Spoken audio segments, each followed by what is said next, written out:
মেয়েকে স্কুল দিয়ে আসার পর থেকে ১ কাপ চা না খেলে দিনটা শুরু হয় না। তো ওকে স্কুলে পৌঁছে দিয়ে এসেছি ৭:৩০ র মধ্যে।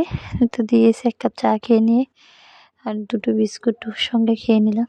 নিয়ে তারপরে আমার কাজ কাজে মন বসে নইলে যেন শরীরটাই যেন আলিশ-আলিশ লাগে। এই চায়ের নেশাটা এত বাজে নেশা, কবে থেকে ভাবছি ছাড়বো, ছাড়বো। ছাড়তেই আর পারছি না।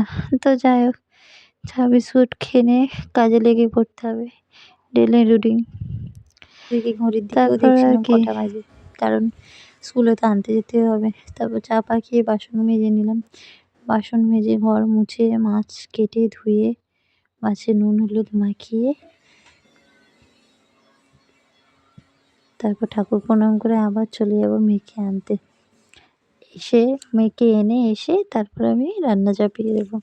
সমস্ত কাজ কিছুটা কাজ গোছানো থাকলে এগুলো রান্না করতেও সুবিধা হয় আসার পরে। নইলে যা তাড়াহুড়ো থাকে, মেয়েটাকে একটু মাছের ঝোল ভাত খাওয়ানোই হবে না নইলে আর।